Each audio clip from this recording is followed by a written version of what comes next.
2020 itu data validnya by name by address itu kita punya 14.000 tenaga kerja yang terdampak. 14.000. Okay. Kemudian ya ada beberapa 100 lebih restoran yang tutup, hampir 200.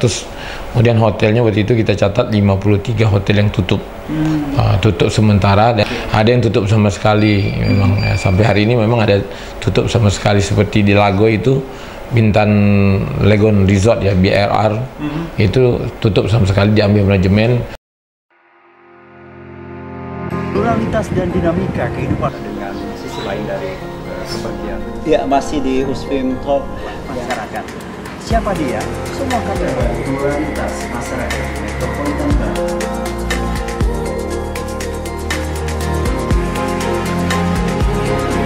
Lalu hadir di hadapan Anda, warga Metropolis, akan kami bikin USFIM Talk untuk Anda. Ya, pertumbuhan Batam terus bergerak, dan yang pasti Anda saat ini seperti apa ketika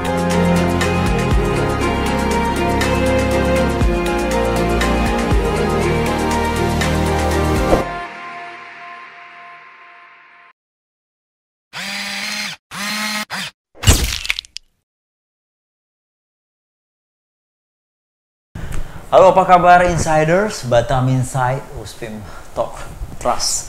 Bagi Anda keluarga Insiders, kembali berjumpa dengan Bang Buralimar. Saya memanggil Abang ini karena selalu dekat dan hari per hari kita akan terus update. Karena apa? Sektor pariwisata yang paling terdampak diporak-porandakan oleh pandemi COVID. Bahkan kita sendiri juga harus terjun langsung. Dan kita kembali berdialog di USFIM Talk, di Trust, di Batam Insight dan Insiders. Apa yang sudah dilewati dan apa yang sudah terjadi. Kita coba akan review kembali sebelum kita memasuki new era atau new normal. Bang Bur, apa kabar? Kabar baik. Masya Allah, luar biasa sekali. Bang Bur, ini memang pariwisata ya, frontliner dan ujung tombak yang kita banggakan akhirnya luluh lantak akibat pandemi. Orang tidak menyangka, mungkin ya 3 bulan lah paling lama, 6 bulan. Ternyata udah 2 tahun lebih, dan Maret menjangkiti, akhirnya juga kita tapaki Maret hari ini, in the middle of Maret kita tapaki. Tapi mungkin ya kita harus bergerak cepat. Kita flashback ke belakang, seberapa banyak sektor hotel, resort, dan juga mungkin restoran yang terdampak, Bang Pur, catatan dari Dinas Pariwisata. Catatan pertama kita tahun 2020 itu data validnya by name by address itu kita punya 14.000 tenaga kerja yang terdampak. 14.000. Okay. Kemudian ya ada beberapa 100 lebih restoran yang tutup, hampir 200. Kemudian hotelnya waktu itu kita catat 53 hotel yang tutup.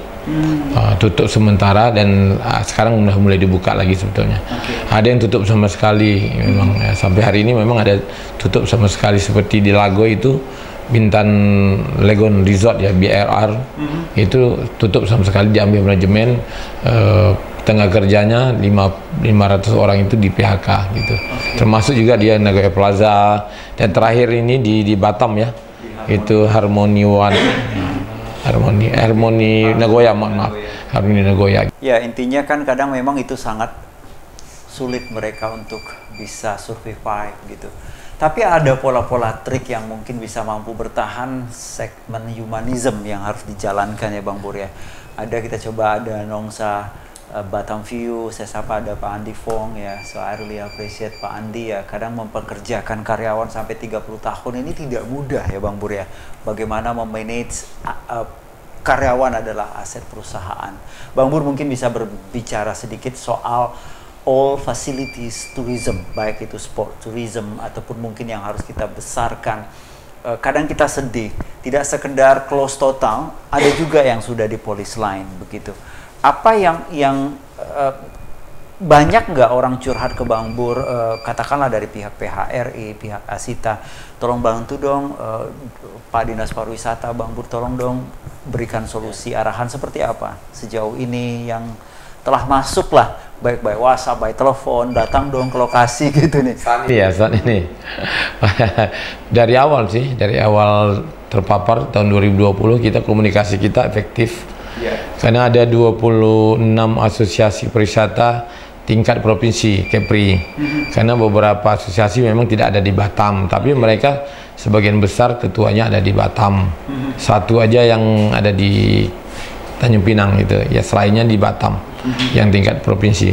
Jadi kita mengadakan pertemuan sambil minum kopi morning kayak gitu ya, sambil cerita-cerita apa sih yang harus kita buat.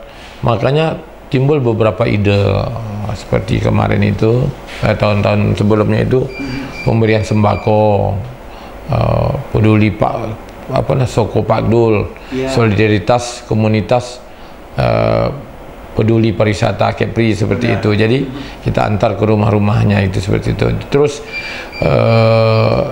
berikutnya sebelumnya ya ada travel agent lah seperti itu yang banyak terdampak karena banyak cancel paket-paket wisata mereka. Ada yang jual masker, jual makanan, kuliner dan lain-lain. Nah, ini sangat menyedihkan sebetulnya. Saya datang beberapa tempat, kita makan sama-sama, ya sedih juga, terharu juga. Tapi mereka survive gitu. Bagi yang tersurvive ada juga mati sama sekali nggak bekerja. Tapi ada yang survive sambil berdoa, sambil bekerja. Ada juga yang masukkan paket-paket wisata walaupun sedikit. Kulinernya juga laku ya, hand sanitizer, masker seperti itu kan sedang mahal kan, booming ya, mahal ya, dan terjual juga. Jadi saya bersyukur teman-teman asosiasi pariwisata Kepri tidak seperti daerah lain yang ngeluh ya. Semua asosiasi rata-rata survive karena mereka itu terbiasa dari luar untuk berbuat apa saja dalam kondisi yang terpuruk sekalipun. Jadi mereka berkreasi, berinisiatif membuat kegiatan-kegiatan dan kita backup. Kita backup dengan event-event kita kasih ke mereka. Siang seharusnya jual tiket, jual hotel, ya kasih bikin event aja biar semangat. Jangan terlalu banyak di rumah, jangan terpuruk seperti itu. Jadi kita backup kegiatan mereka dan semangat. 2021 kita bikin hashtagnya pariwisata Kepri bangkit. Dan alhamdulillah teman-teman itu tidak mengeluh lah. Saya tidak seperti daerah lain. Saya rasa banyak yang demo. Ada hotel lu demo, kami tidak laku, bikin acara di sini. Pokoknya minta perhatian terus. Tapi alhamdulillah kita tidak ada demo. Kalaupun ada demo sekali itu sifatnya lebih banyak persuasif kan, hanya jalan kaki sambil bunyi musik, pernyataan sikap seperti itu. Satu kali aja. Yang lainnya mereka sudah bisa mengatasi. Itu hebatnya teman-teman saya di Kepri, teman-teman asosiasi itu. Baik. Banyak yang berpikiran positif di tengah pandemi ini, yang mereka mampu untuk tumbuh dan survive ya. Kadang pun selama recovery, selama pandemi mereka ya merecovery tadi ya, istilahnya mungkin ada memaintain atau mungkin produk-produk mereka yang usang di makeover, ataupun mereka beralih profesi dan dalam tanda petik ya tidak hilang harga diri.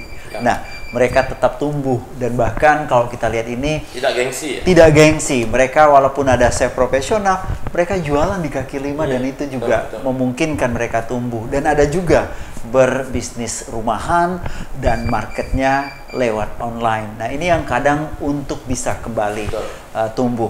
Bang Bur, seberapa besar harapan Bang Bur ini kembali kita tapaki recovery ya? Intinya mungkin kalau kita lihat ya, insiders ya, banyak yang sudah dirumahkan dan hilang sama sekali pekerjaan. Harapan Bang Bur terhadap pihak-pihak yang berkepatutan, katakanlah ada Asita, ada PHRI, kembali memanggil orang-orang yang telah dirumahkan atau sama sekali telah di PHK, memungkinkan nggak mereka kembali is back ya ke tempat awalnya, menyusul saat ini sudah tengah berbenah berbagai fasilitas baik hotel dan resort. Seperti apa Bang Bur? Ya, itu yang kita sarankan kepada pengelola hotel terutama ya, mall ya yang mem-PHK karyawannya. Kalau mereka mem-PHK karyawannya saat itu tidak bekerja sama sekali, mereka akan merekrut nanti kalau buka hotelnya lagi akan merekrut pegawai baru yang harus dibina, dididik dari nol. Ya harusnya mereka yang sudah jadi itu jangan di PHK menurut saya. Dirumahkan saja, tunggu giliran mereka dipanggil lagi. Tapi dalam masa mereka dirumahkan, mereka mencari pekerjaan lain, silakan saja. Karena mereka tenaga profesional yang punah 5 tahun, 3 tahun, 7 tahun bekerja di hotel atau di restoran atau di tempat lain yang kemampuannya sudah tidak diragukan lagi. Jadi kalau tiba-tiba di PHK begitu, ya terasa sekali memang. Jadi kita sarankan agar mereka tetap dipertahankan. Kalau dia lagi hotelnya dibuka lagi, direkrut lagi tenaga kerja yang lama. Susah mencari tenaga kerja yang baru, membinanya dari nol lagi, dan harus apa lagi, mulai lagi dari awal seperti itu. Tapi kalau yang lama otomatis dikasih kerja langsung udah tahu mereka bekerja apa gitu. Jadi ini harapan udah saya sampaikan berkali-kali, ya sebagian sudah paham, dan ada yang merumahkan karyawannya tapi mungkin setengah bulan, 15 hari di rumah, 15 hari di bekerja, gajinya 50% aja, mungkin ada yang 25% tapi dirumahkan. Banyaklah teori trik-trik yang dilakukan oleh teman-teman dari asosiasi, terutama hotel, restoran, agar operasional mereka tetap jalan, kos mereka kecil gitu. Jadi ditambah lagi promo-promo,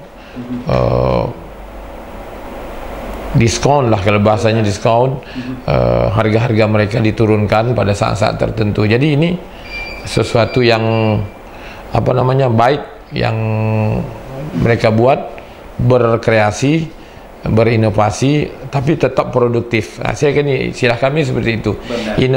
Inovatif, kreatif, tapi tetap produktif. Kita untuk apa? Inovatif, kreatif, tapi tidak menghasilkan. Menghasilkan itu produktif, tetap menghasilkan. Jadi ya, memang ini yang diperlukan, dan mudah-mudahan apa yang kita bincangkan dan seorang Bang Bur menyapa, baik itu PHRI ataupun Asita, kembalilah untuk merangkul tenaga kerja yang sudah dirumahkan. Karena ibarat ada gium ataupun mungkin juga pepatah ini menganggap pekerja itu adalah aset dari perusahaan. Kalau memanggil dari fresh graduate yang harus butuh trainer lagi dan membutuhkan waktu, sementara kita harus berpacu dengan waktu 2 tahun menunggu antri dan harus lari cepat ya Bang Bur ya. Oke. Jadi apalagi kita kan di Kepri nih, perbatasan Singapura Malaysia maksudnya. Sangat disayangkan kalau kita tidak memanfaatkan kedekatan kita itu, dan apa yang ada di Singapura bukan ditelan mentah-mentah, tapi kita belajar dengan disiplin mereka, cara mereka bekerja, kecepatan mereka berjalan seperti itu. Kenapa tidak?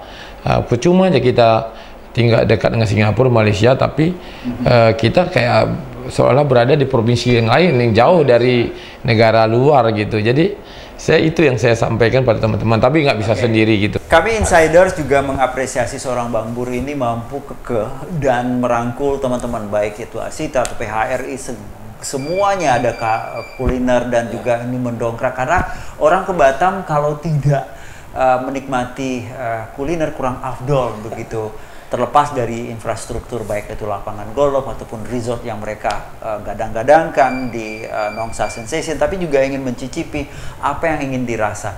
Bang Bur, ada nggak kira-kira dulu ya, kalau kita lihat ini ada bazar kuliner, terus ada juga kita coba amati spesial diskon gila-gilaan di Batam. Nah, runutan apa yang ingin dipulihkan? Kalaupun ini kita coba hadapi nanti the new era atau new normal di 17 Maret mendatang, di Insider juga ingin mengupas apa langkah strategi seorang Bang Bur dan teman-teman untuk merecover ini belak-belakan dan kembalilah tertutupi, minimal kalau bisa simsalabim 2 tahun terpuruk, 2 tahun juga aset kita kembali. Saya rasa kita bisa mulai tahun ini dengan aturan-aturan surat edaran edaran Satgas COVID nasional, ya itu sudah banyak berpihak kepada kita untuk mengembalikan sektor pariwisata itu agar bangkit lagi. Jadi tidak semata-mata sektor kesehatan. Sudah cukuplah sektor kesehatan menikmati menikmati performanya ya, apa yang mereka buat selama ini. Mohon maaf ini saya sedikit ini bukan menyinggung.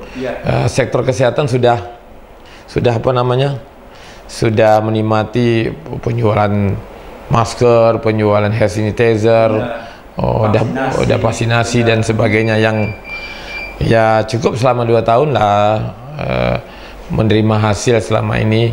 Sedangkan sektor kesehatan terpuruk sama sekali. Jadi mari kita balik, sudah cukup 2 tahun ini pemerintah sudah melihat itu.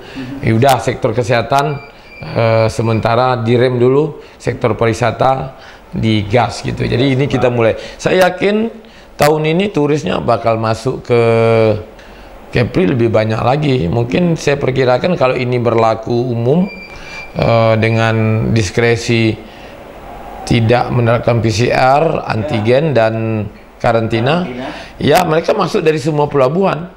Ya semua pelabuhan bisa masuk. Juga direspon dari teman-teman jiran saya sapa di Singapura dan di Malaysia, mereka mendambakan betapa murah meriahnya Batam, murah meriahnya Bintan ya. Mereka kalau ke Batam ya menjajaki berbagai tempat ada di metropolis Batam. Ini dia rindu, udah 2 tahun terpendam. Akhirnya juga mungkin tidak sekedar kita berpergian, mereka juga kadang ingin ke negara lain juga terhalang karena pandemi, Bang Bur ya. Kita berharap semua bisa jadi endemi dan kami membuka pintu ya untuk Anda yang ada di jiran ya, Singapura dan Malaysia tentunya. Welcome to Batam. Nah seperti itu.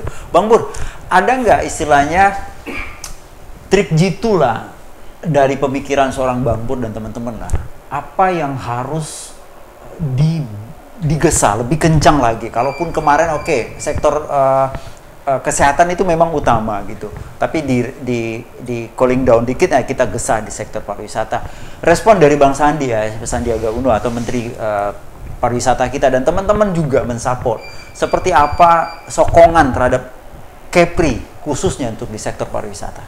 Ya, karena Kepri ini daerah tujuan wisata Wisman nomor 2 setelah Bali. Jadi saya rasa mungkin kita bergeraknya dari teman-teman asosiasi, terutama travel agent yang memang terpuruk selama ini. Saya nggak tahu ya kebijakan awal itu untuk memenuhi okupansi hotel, membantu hotel itu tenaga kerja kesehatan dikasih nginep 2 malam 3 malam. Ya saya rasa itu boleh aja. Tapi itu yang lebih baiknya yang dikasih nginep itu adalah pelaku pariwisatanya sendiri untuk muni hotelnya gitu. Nakes boleh, kita tahu mereka punya banyak jasa, tapi kita juga harus paham bahwa tenaga kerja pariwisata kita juga terdampak. Mereka harus subsidi, kasih semangat. Saya ngasih semangatnya dengan ngasih event mereka sama-sama. Tapi karena Kementerian Pariwisata punya anggaran sedikit, harusnya mereka yang disupport. Tahun 2020 yang disupport cuma restoran dan hotel. Ya. Cuma tahun 2021 saya rasa mungkin programnya sedikit sekali ya menyentuh mereka. Bahkan saya dengar hanya dapat 1.400.000 gitu. Yang tidak balik modal. Maksud saya itu kalau mau ngasih modal serius, satu travel agent ini dikasih 20 juta. 30 juta. Seperti ngasih hotel kan bisa sampai 200-300 kan 2020. Kenapa travel agentnya atau industri yang lain tidak dikasih modalnya? Tidak perlu 100-200, tapi 50-20 juta itu sudah besar bagi mereka. Karena lain, travel agent itu ada kadang-kadang dia boleh sendiri. Di ownernya dia, pelaksananya dia gitu. Tapi kalau hotel, ownernya lain, GM-nya lain, pelaksananya lain. Jadi harus paham, harus ngerti sampai situ. Ketimpangan ya yang dirasa begitu ya Bang Bur ya. Itu yang mereka rasakan, tapi karena ke APBD kita terbatas, ya kemarin memang ada penguliran dana seperti itu, dana hibah dan sebagainya ya. Saya rasa mungkin boleh lagi 2022 ini kita kembalikan kalau kita mau memang pariwisata ini bangkit di Indonesia ini. Yang membangkitkan pariwisata di Indonesia ini kan pelaku pariwisata. Iya, mohon maaf ini, bukan kita menafikan lain. Yang membangkitkan mereka asosiasi, PHRI, Asita, Astindo, ASPI, apalagi PHRI banyak lah. Ya, kalau di Kepri itu ada 26 asosiasi.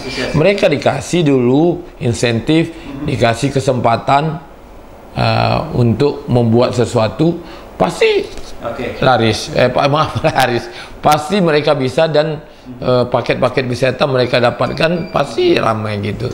Apalagi paket wisata dalam negeri, katanya Pak Sandi bilang di Indonesia saja. Kita setuju. Tapi kasih bagaimana caranya di Indonesia saja itu gimana gitu. Ya kasih kesempatan kepada travel agent untuk menerima paket-paket dalam negeri dan disubsidi. Dulu ada hot deals dari luar negeri. Nah, sekarang kami mau bikin new hot deals seperti yang dilaksanakan 2020-2019 itu. Cuma untuk di dalam negeri ini sedang kita gagas bersama asosiasi dalam negeri. Karena mohon maaf untuk saat ini dalam negeri juga rasanya untuk potensial untuk menumbuhkan perekonomian nasional dan juga daerah gitu.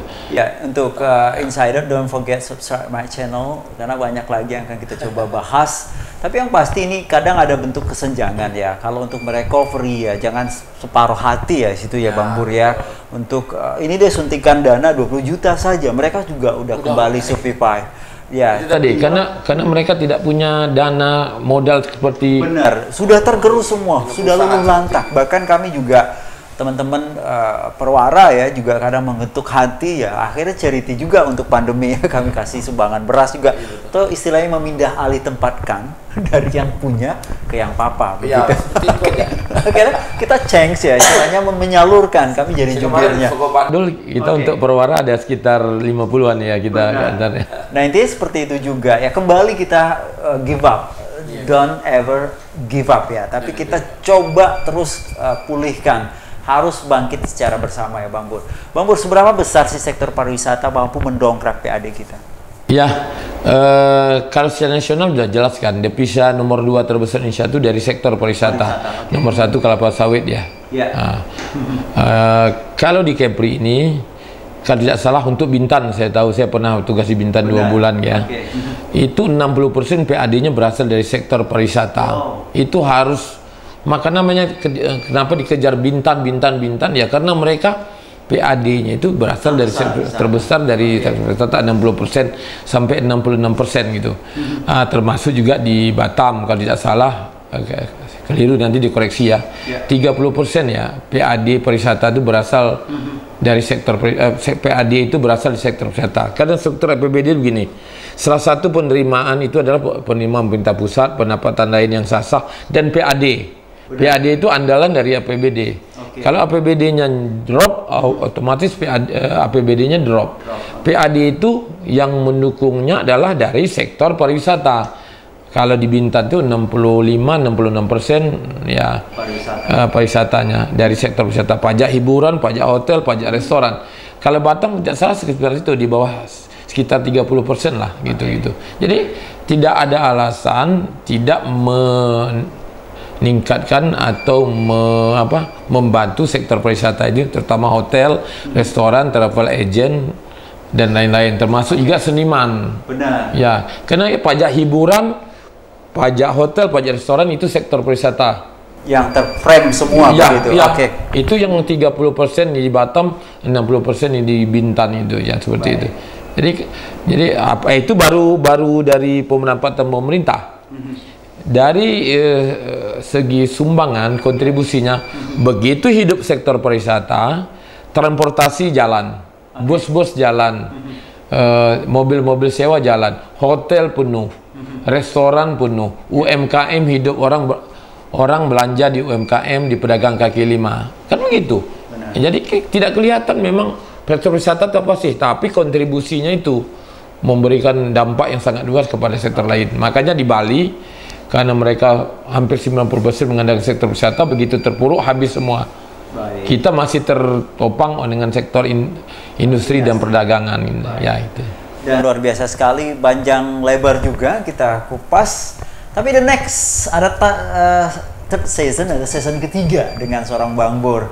Apa kedepannya di tahun 2022 kali ini? Kita udah selesai di 2022 Maret, kita sudah hampir lewati. Ada yang terbaharukan di sektor pariwisata, mampukah mendulang rupiah? Dan yang pasti nanti sektor pariwisata tinggal di depan mata harus kita tergesa. Seperti apa? Masih dengan Muslim Talk Trust.